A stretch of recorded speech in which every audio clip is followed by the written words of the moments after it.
I think when you're creating any event, you're telling a story. You know, you're building a narrative about why someone should become emotionally invested in this night. It doesn't really matter if it's boxing or if it's football or if it's a music concert or a comedy show. You're driving interest to that event. You know, you need people ultimately to put their hand in their pocket and put their faith in you as a promoter to attend this event. And narrative is key. Business casual. Fun fact, there was a time when yours truly was an amateur boxer. In 2014, I trained for 6 months to prepare for a boxing match in front of thousands of people to raise money for cancer research. And it was no joke. I trained hard, oftentimes twice a day. I'd wake up at 4:30 a.m. to do an intense session with my trainer and to spar with some willing strangers at the boxing gym. And then I'd get to work by 6:30 a.m. and then return back to the gym at the end of the day for conditioning, hitting the speed bag, jump roping, and some more sparring. And I bring all this up because I can personally confirm, and as we discussed in this episode, that boxing is life-changing, mentally, physically, emotionally, which also means that it can be pretty wallet-changing for those who go deep into the business of boxing. And today we are talking to one such boxing businessman, and that is Eddie Hearn. He's one of the world's most illustrious sports promoters, best known for being a promoter within the sport of boxing. And you might not care about boxing specifically, but this conversation applies to anyone who is building a business or building a brand, because what Eddie does best is tell stories, a requirement to get people to tune into boxing matches. And he has to consistently figure out how to get audiences emotionally invested enough to spend money to watch two people fight. What did the fighters have to overcome to get here? Why is this the rivalry of the century? Why does the underdog deserve to win? As Eddie puts it, sales is a transfer of emotion. If you want to sell or market nearly anything, you have to tell a story that gets people as excited and emotionally charged as you are, or appear to be, about the product or service that you're selling. Eddie Hearn is the chairman of Matchroom Sport, a company that currently promotes 10 sports globally, and that includes boxing. What began as a family business, Matchroom now has an estimated valuation of over $800 million. That is according to Sky News. And as he tells it, one of the amazing things about boxing, which can be wildly lucrative if done right, is that there are really no barriers to entry.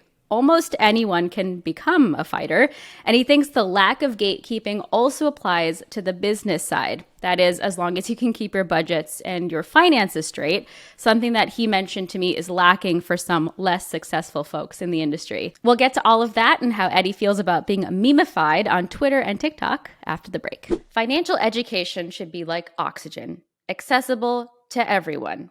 That's why Real Vision created an on-demand investing course that provides the tools and foundational knowledge you need to become a smarter and more confident investor.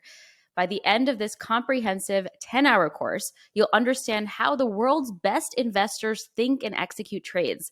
From there, you can tailor your learnings to your own personal circumstances.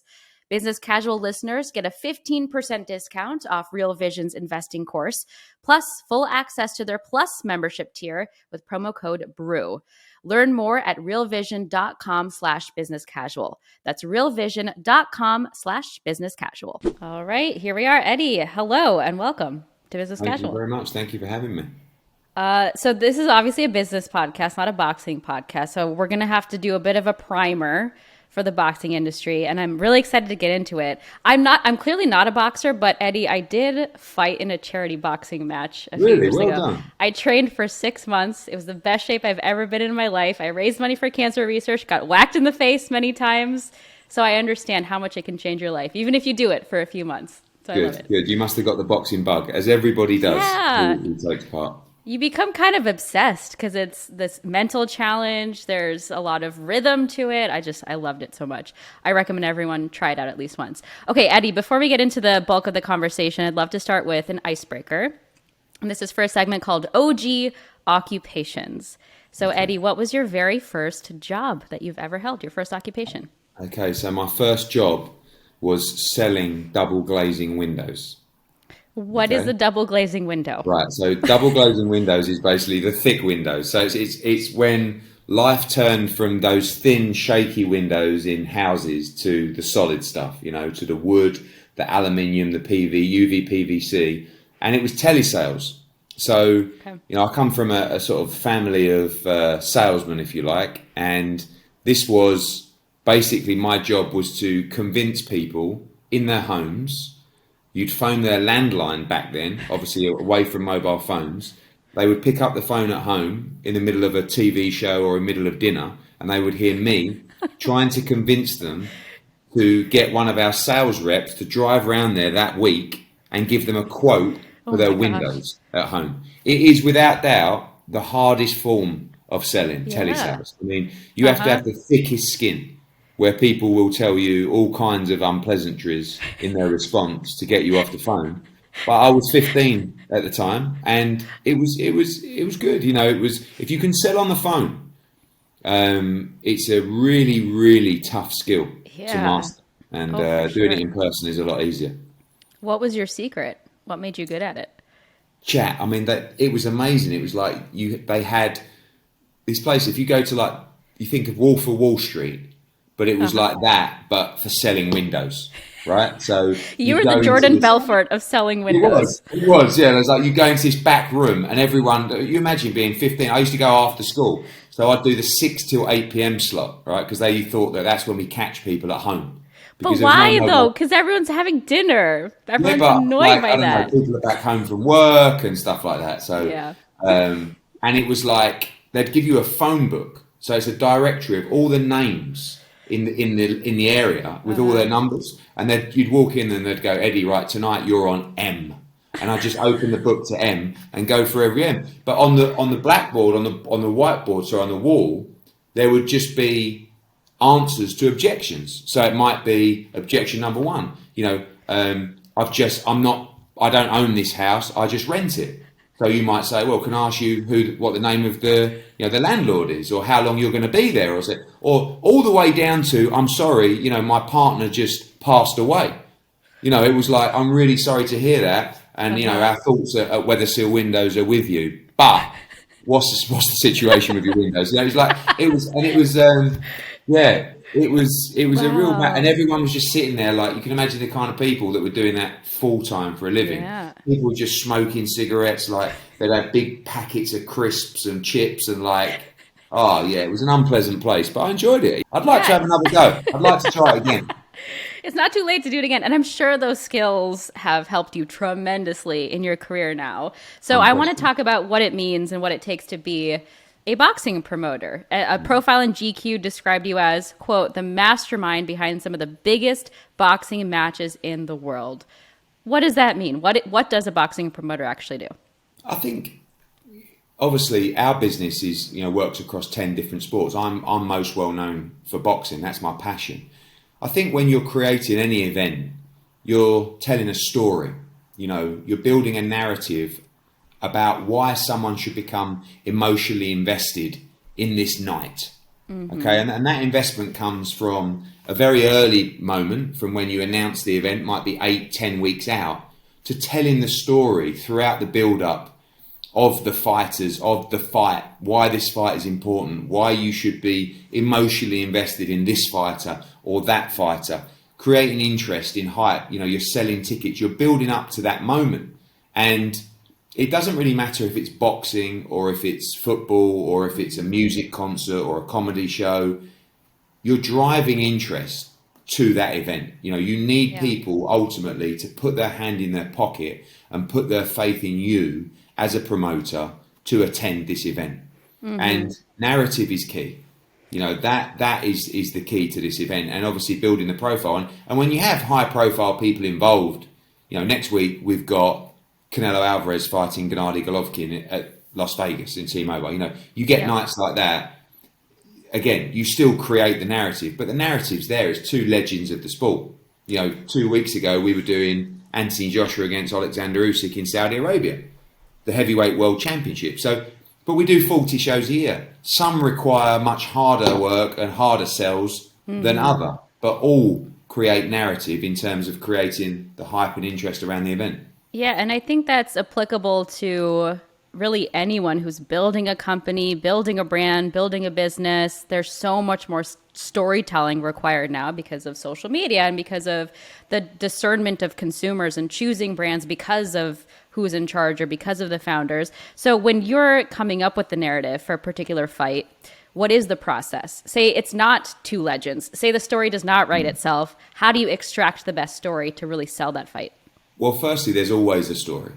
Okay. Now, sometimes it's a great story, sometimes it's a sad story, sometimes it's a terrible story, but there's always a story. And, the key really is, as boxing is a fascinating sport where every fighter has a story, and mostly it's a compelling story.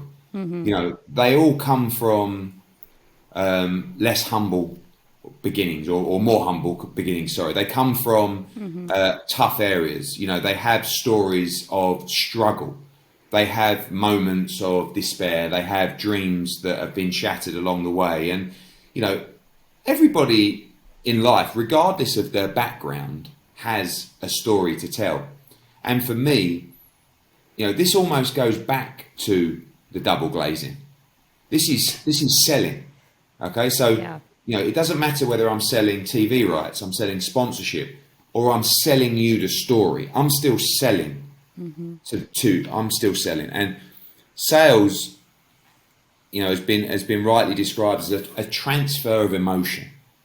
So when I'm emotionally invested in a story or an event, it's so much easier for you to become invested in that story through my speech and through my words and through my storytelling, because ultimately that is what is going to create the size of the event. Yes, key talent with high profile versus strong storytelling, but every fighter has a story. So sometimes the story is the fight, how these two guys have got, if you're pulling out Canelo Alvarez against Gennady Golovkin, this is the third time they have fought. The first time was a draw.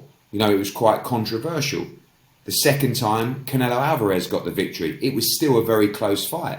This time, it's the last chance for Gennady Golovkin. You've got one guy in Canelo Alvarez, who used to sell ice popsicles on the streets of Guadalajara, and you've got another guy in Gennady Golovkin that comes from the tough streets of Kazakhstan.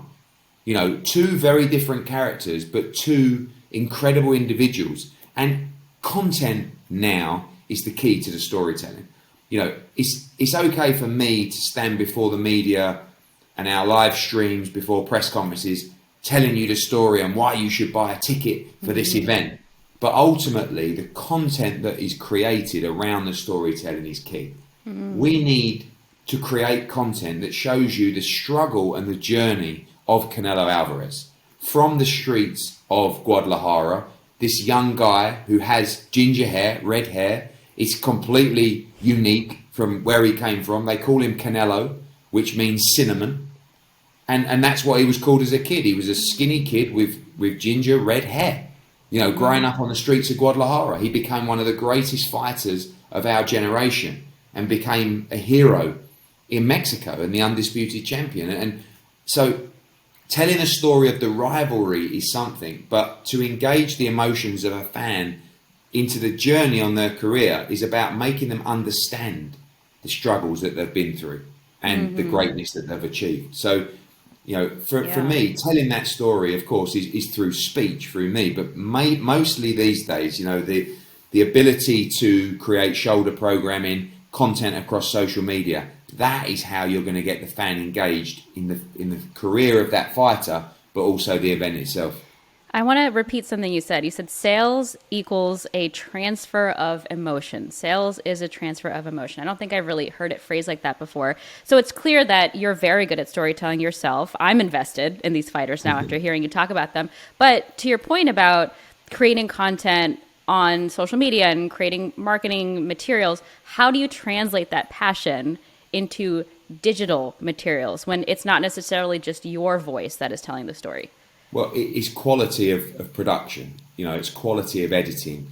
We invest incredibly in our behind the scenes footage. Our videography, telling that story through being there, watching the fighters, the struggle, the training, the hard sparring sessions, the hard runs, the ice baths, the injuries, telling the story digitally can be through still images, and sometimes photography can be so powerful. And all of those different genres are elements that we invest in heavily. So we have the best still photography in boxing. We have the best editors, we have the best videographers, we have the best team, and that is really an area of our business where we have made such a huge investment globally, because we're so lucky to have social media. Sometimes, my dad is a Hall of Fame boxing promoter, and he sometimes says to me, you don't realise how lucky you are. Now we have to build the following, and I have over, 1.2 million followers on my social media, but you can engage with those fans at any moment you want, and tell them the story of a fight, or tell them the announcement of a fight, or drive ticket sales to that fight, or viewing figures, or subscribers, or pay-per-views. Back when I was promoting, we used to have to give out leaflets to people, and when you think about it, it's crazy. He said, but the downside of what you do now is you're so much more accountable. These people have the ability to let you know the view or thoughts about you, or about the event or the product that you've just put on, which is good and bad. And that goes back to having the thick skin of the telesales. Because when I do a show now, he says, I used to do a show and I'd just go for something to eat. And I go, that was a great show. Now I do a show and I'm listening to all those followers compliment me, or mostly give me stick, or tell them they want their money back, or they don't agree with this decision or that decision. But, I've made a very conscious decision over the years to not switch off from that world. It's very easy to build that audience, and on the way up you get all this support from that audience, because it used to be me against the industry. Now, not sounding arrogant, but almost am the industry, and that really changes the popularity from fans, because on the way up, when you're trying to change the game, you're trying to turn things over, you're trying to freshen things up, the support is incredible. But when they feel like you're too powerful, that's when the criticism comes. But we only got here because we engaged with those fans in the process. So I'm not the guy to just go, oh, you know what, I don't like the criticism, I don't take the criticism, let's just turn that off. I don't want it to infiltrate me. We have to keep engaging with that audience, and social media is a blessing, really. It's bad on so many levels, and especially for the younger generation. But for us as a business, it's a blessing, especially when we're able to create content that we're really passionate about and let the world watch that content and not rely on broadcasters to do so. It gives you so much control yourself to be able to engage and not have to rely on the broadcasters. There's no schedule, there's no viewing time, there's no slots required. We don't have to sell the concept into a broadcaster. We can do more numbers. I can put a reel out about a fight and hit and do a 1.5 million audience in 24 hours. What broadcaster can give me that ability? So these platforms are so powerful if used in the right way and if used with the right content. So much to get to. We're going to take a very quick break. More with Eddie when we come back. The future seems pretty cool, right? All of those amazing new inventions that are going to make life way better. Like, wouldn't it be great if your car could change color to match your mood, or even match your outfit? Buick is thinking about the future every day. A future built around you. A future with super smart Buick electric vehicles that can make life even better, and soothing, spa-like interiors that can leave you feeling relaxed and refreshed. Learn more about how Buick is thinking about the future at buick.com/future. That's buick.com/future.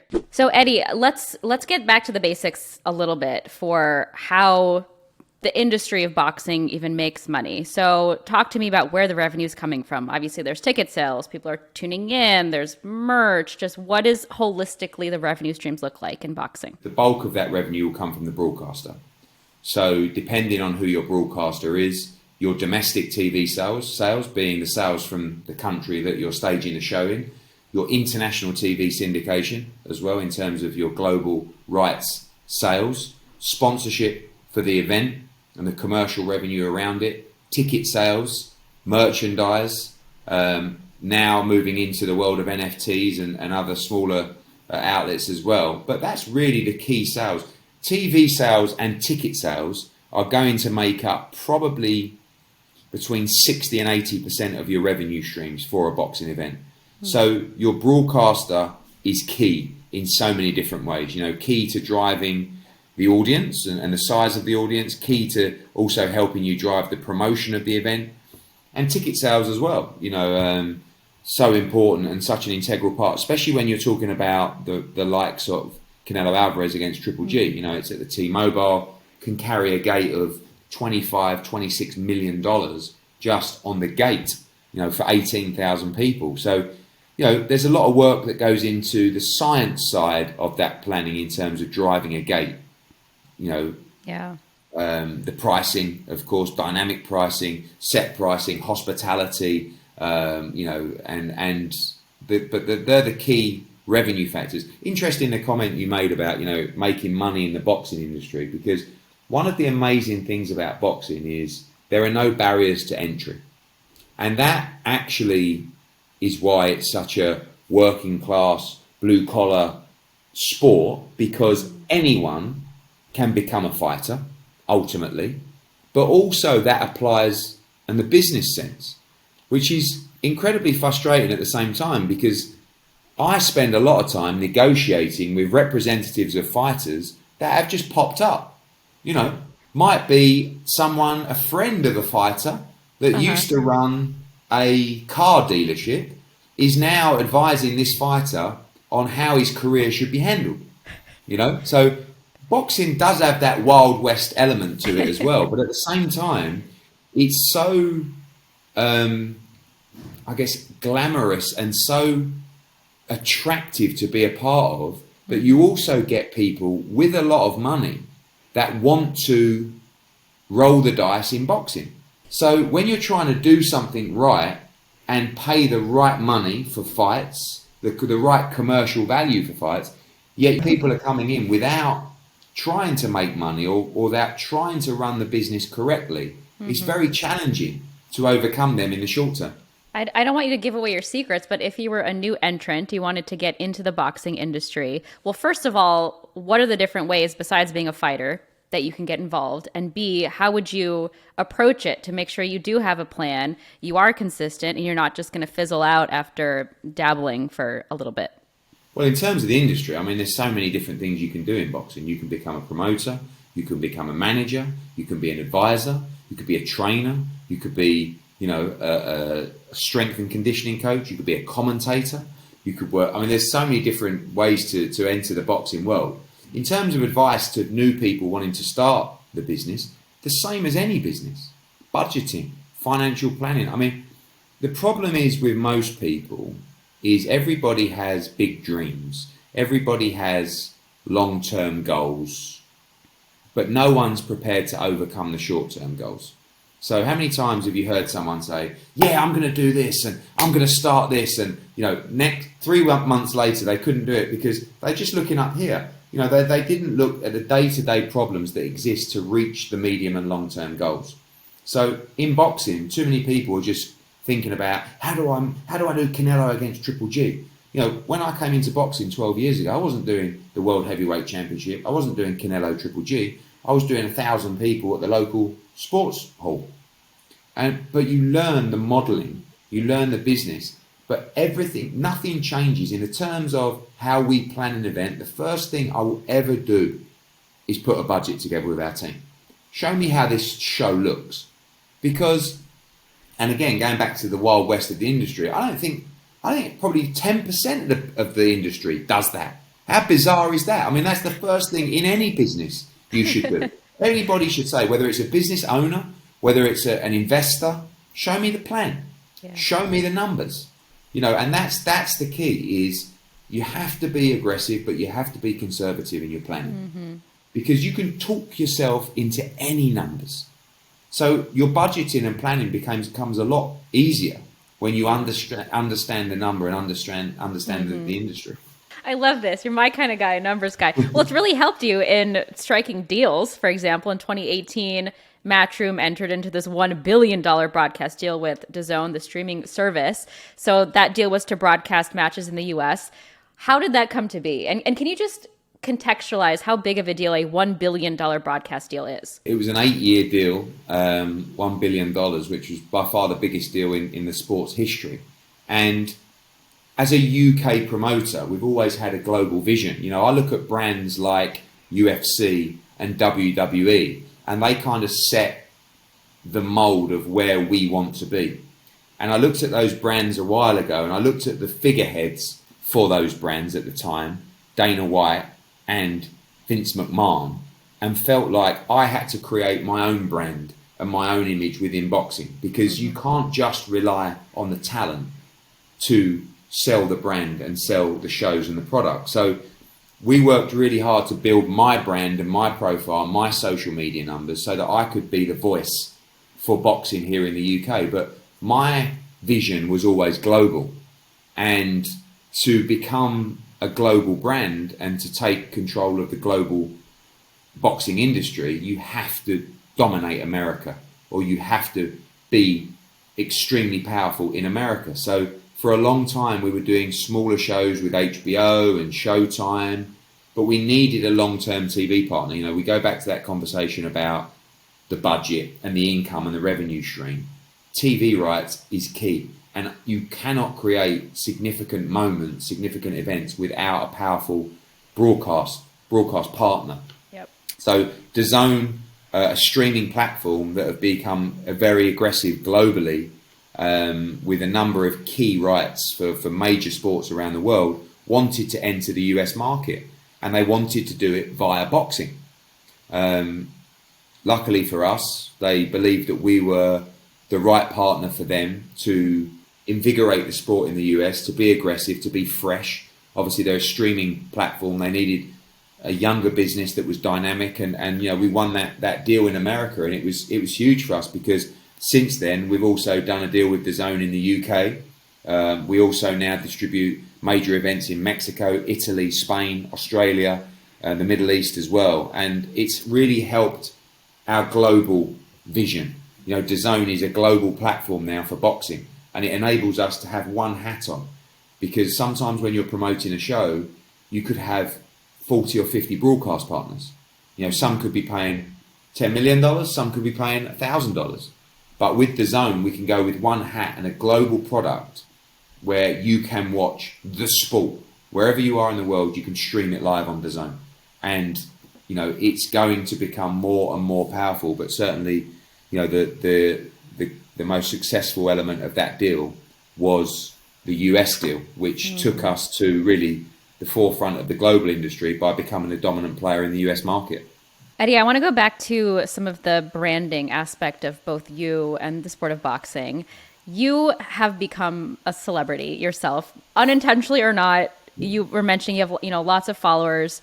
There's also an account on Twitter called No Context Hearn, which is so funny. It's the description reads, Eddie Hearn clips tweeted without context, parody. They also sell merchandise. So there's like 375,000 followers. That's incredible.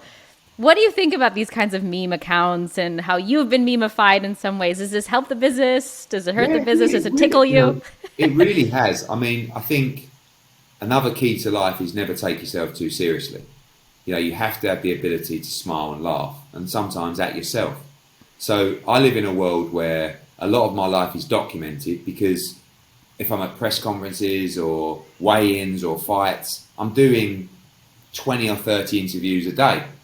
And sometimes I'm hyped, sometimes I'm tired, sometimes I'm aggravated, sometimes I'm feeling mischievous. So I'm always performing, you know, and it was about 3 or 4 years ago, I got an email from a guy saying, look, my name's Andy, I work for the NHS, which is the health system here in the UK, and I follow a lot of your interviews, and I'd like to create a no context account, which is basically you saying stuff that could be used for other, you know, funny memes. Wait, like, I love that they asked you. They asked permission? Yeah, and he was like, would you mind? And I was like, no. Like, firstly, how big is this going to be? Who's going to be interested in that? And two, sounds quite funny. So I was like, crack on, Andy. Anyway, next thing, I started seeing this account, and it went from like 1,000 to 5,000 to 10,000 to 50,000, and it was everywhere. And like celebrities were using them all the time, like sports stars film stars were using my memes. And I'm like, they don't even know. 90% of these people don't know who I am, which that's the key, because in boxing, everybody knows who I am. But how do we grow the sport beyond that audience, into the casual audience? And if it takes me being memeified to become relevant in that casual market, fantastic, So now I go in now to places, and the younger generation, they call me the Instagram guy. So like I went somewhere the other day, and these people say, "Oh, are you that?" And I'm going, "Yeah, boxing promoter." And they go, "No, you're the Instagram guy. You're the meme. You do the funny memes." I'm like, "Oh my god." Well, I have no shame. So if that's what it takes, that's what incredible. it takes. But he came to me, that Andy, and he said, "Look, things are really taking off." I think he had like 250,000 followers or something. He said, "Christmas is coming. Do you mind if I create merchandise like mugs and T-shirts with your quotes on?" And I was like, it's one thing doing a Twitter account, but making money off my quotes. But at the same time, I can't really stop you. So I just said to the guys, listen, just give 25% of the profit to the local children's hospice, right? And he said, no problem. Anyway, he sent them a check for like £10,000. So he must be doing really well, So it's That's amazing. It's good fun, but genuinely, it has helped grow my profile, because shows like this, or shows like I do a lot of stuff with GQ and stuff like that. That's not the main reason, but that's one of the reasons. Is just all the different aspects of, okay, he's a bit of it brings out my character a little bit. Those memes, you can see my personality a little bit in those, and I think it's good fun. I agree. And speaking of bringing the sport of boxing more mainstream, you have thoughts, I know, on Jake Paul. He's a YouTuber who has become a boxer. He has a winning record, controversial figure in many ways. And I've heard that you are kind of bullish on Jake Paul, and maybe he's been good for the sport. What are your thoughts overall on his involvement? I mean, I promoted Jake Paul's debut. I co-promoted the Katie Taylor-Amanda Serrano all-female fight recently, where we sold out Madison Square Garden together. I also did KSI against Logan Paul at the Staples Center in LA. And I've seen firsthand the power of these individuals. And, people don't necessarily understand. These guys are very smart, very smart. I mean, they are content creators. They understand their audience. They drive huge numbers. And again, going back to bringing a new audience into the sport, we have to keep evolving. If you stay intrinsic and say, no, we're boxing, right? We've got our hardcore fans and no one's allowed in, and we don't want these casual, and some of those hardcore audience don't want new fans in the sport. But we all know the only way we're going to grow the sport is to bring new fans into the sport. And that, the numbers that I saw around those events were incredible.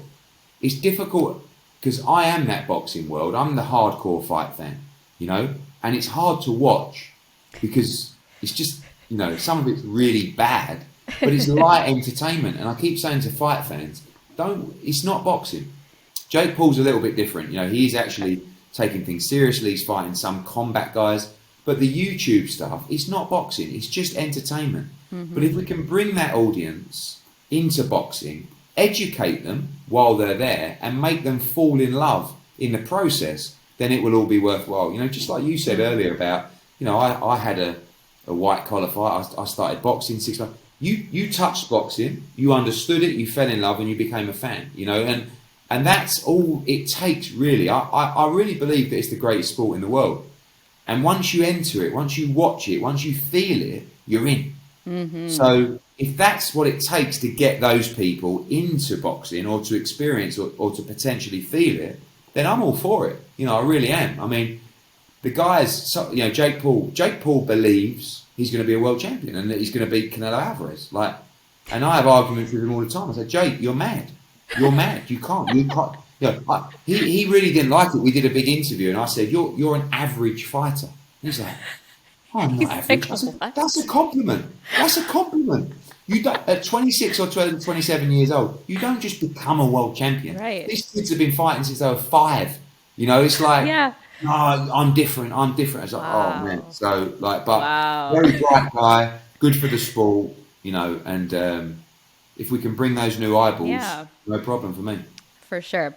Well, Eddie, this has been so fun. We have a couple fun, quick things before we let you go. We have a segment called Shoot Your Shot. So this Okay. is where you tell me your moonshot idea. This is your wildest ambition, your biggest dream. It could be professional, personal. Eddie, this is your chance to shoot your shot. Okay. Well, this is going to be very relevant one day because I'm about to tell you something. Like when I do things, generally they work, right? And the Yeah. ones that don't work, you'll never hear about anyway, right? So, but recently, I have lost quite a lot of weight. I've, you know, experienced a lot in terms of how the best way to put this, I guess. Yeah, so I've forgotten the word, but I've been having a lot of ice baths, Okay. right? So Okay. I don't know if you've ever watched Wim Hof, right? Okay, so check out Wim Hof on Instagram. This Okay. guy basically believes that the cold water will change your life forever, right? Okay. So the next big industry now, and the word that I was looking for, which I couldn't remember, recovery, right? Because I work at such a pace and with so much intensity, where to the point where people will say to me, if you don't slow down, you are going to be in big trouble, right? So about a year ago, I took it upon myself to become really fit and to actually concentrate and work on my recovery, my sleep, and my well-being. Okay, because I felt I'd put on weight. I was feeling sluggish. I'm traveling every week, right? So I can't just hit the gym and come. Anyway. So recovery centres. I am going to open recovery centres around the world. I cannot believe because every morning I will have an ice bath. Every Right. morning? I mean, Whew. listen, if I'm on a plane, obviously I can't. These ice baths have so many benefits in terms of metabolism, mental well-being, inflammation. If anyone's listening to this, and you included, Nora, try cold water therapy. I'm telling you now, like it will take your mind to another place. I know this is going on a little bit, but bear with me, Nora. The movement in the UK and in the US is getting bigger and bigger and bigger. So, Wow. back to the original back to the original question, which is one day soon, I will own the biggest recovery centres globally around the world. I believe in you, Eddie. If I'll I don't, be there. just delete this. But if it does actually ever happen, can we play this for Yes. for across my You Instagram? said it here first. Is this Yeah. the first time you're putting this First into the time I've world? ever put that out there, ever. Amazing. Genuinely. Okay. We're saving this. I'm also thinking about where I can procure a lot of ice because I'm literally Yeah. going to do this in Honestly, my bathtub. try it. I will. I jumped into a frozen lake in Minnesota once. It was Same negative thing. 16 degrees, Yeah. and I think it did change me. But that was like for a split second. So No, you got to immerse yourself, get your breathing yeah. right. Okay, Do amazing. your workout. You know, Yeah. if you can get an infrared sauna, do the ice bath. Game changer. Wow. Okay, it's on my to-do list. Okay, very last thing. It's time to play Bullish or Bearish, Obscure Sports Edition. So this is from a list from this thing called Atlas Obscura. We'll link it in the show notes. But basically, I'm going to give you 3 obscure sports, and you have to tell me if you're bullish, if you're into it, or if you're bearish, you're not into it. Starting with ice yachting. So this is pretty much exactly what it sounds like. Sailboats race very quickly across vast fields of ice. According to the World Sailing Show, capable of more than 4 times the wind speed, a DN ice yacht can reach 100 kilometers per hour or 60 miles per hour. And in a fleet of 50 boats, the closing speeds are both alarming and intoxicating. Are you bullish on this? And by that, I guess I mean, would you try it out? How do you feel about ice yachting? Or would we sell it? You know, I mean, Or would you sell it? Yeah. We're always looking at new sports, Yeah. so I'm writing these down as you speak. So you're just on the ice, right? You're not in the water. So effectively, You're right on top of the ice. it's You're like yacht- skimming across it. It's yacht ice skating. Yeah. That's Yes. basically what it is. Yeah. Yes. Okay. I'll watch it. I'd be interested to watch it. Yeah, I mean, I think anything has an element of danger and risk, like Formula One, like you want to see a few incidents along the way. Yes. So I'd give that a little whirl. I recommend you YouTube it because it looks very risky and very scary. I think you'd like imagine. it. Okay, next up, underwater rugby. It's similar to land rugby. It involves two teams in a pool seeking to gain control of a slightly negatively buoyant ball and passing it into a heavy metal bucket at the bottom of the pool. So mind you, they're submerged. Like, this is all happening underwater. Bullish or bearish? Bearish. I mean, what is that? I mean, listen, rugby was kind of more or less created in this country that I come from. Playing it underwater, ridiculous. I mean, the worst idea ever. And also, it gets a bit violent. Like when when you're a kid and you like take part in a water polo, like around the pool that you go to, like you get in. Next thing, everyone's grabbing the ball, having a fight. Someone's got long nails. And like you just think, what's that? And like, I think let's get rid of that one. Stick to the. I agree. It looks actually horrid. I watched videos of it and looks like my worst nightmare. Okay, last one is broom ball. Hockey, this is from Atlas Obscura, quote, hockey wasn't awkward enough, so some Canadian ? Genius invented broom ball. It's essentially hockey, but instead of a puck, it's a ball, and instead of a hockey stick, you use a broom. And instead of wearing skates, you run around on ice in street shoes. Bullish or bearish? I mean, that can only be something that is created by Americans. I think it was. Is it Canadians? I don't know. Okay, let's see. I mean, who invented? That's ridiculous. I mean, that maybe Canada. Canada, take that back about Americans. you know that one of the most offensive things I guess you could say to an American or a Canadian is same place. But us Brits are like, that's what we think. We think that Canadians and Americans, same, they're right next to each other. I mean, they're exactly. I mean, you couldn't get further away from the truth, could you? But, yeah, I guess I'm still up there on the yachting, ice skating. Okay, yachting, you're bullish, you're bearish on the others. So broom ball, I have to admit, I have played it many times because I'm from Minnesota, which is right next to Canada, and it was like a mandatory winter sport in gym class. My little sister got whacked in the face so hard with the broom ball because it's this hard broom. She gets whacked in the face. Her lips were puffed up. It was so funny and so sad, but it's not safe. It's horrible. I'm also bearish on that. Okay, wonderful. So ice yachting wins. And Eddie, this has been such a lovely conversation. Thank you so much for teaching us about boxing and for being on Business Casual. Appreciate it. This is Business Casual, and I'm Nora Ali. You can follow me on Twitter at Nora K. Ali, and I would love to hear from you. If you have ideas for episodes, comments and thoughts on episodes you loved, fun segment ideas, shoot me a DM and I will do my best to respond. You can also reach the BC team by emailing businesscasual@morningbrew.com or call us. That number is 862-295-1135. If you haven't already, be sure to subscribe to Business Casual on Spotify, Apple Podcasts, or wherever you listen. And if you like the show, please leave us a rating and a review. It really, really helps us. Business Casual is produced by Catherine Millsop and Olivia Mead. Additional production, sound design, and mixing by Daniel Marcus. Kate Brandt is our fact checker. Sarah Singer is our VP of Multimedia. Music in this episode from Daniel Marcus and the mysterious Breakmaster Cylinder. Thanks for listening to Business Casual. I'm Nora Ali. Keep it business and keep it casual. Business Casual. If you like what you saw and you like what you heard, you can listen to the entire episode of this podcast, Business Casual, anywhere you get your podcasts. And please go ahead and subscribe to the Morning Brew YouTube channel and go ahead and click on that alarm bell, that thing right there, so you can be alerted anytime there's a new video.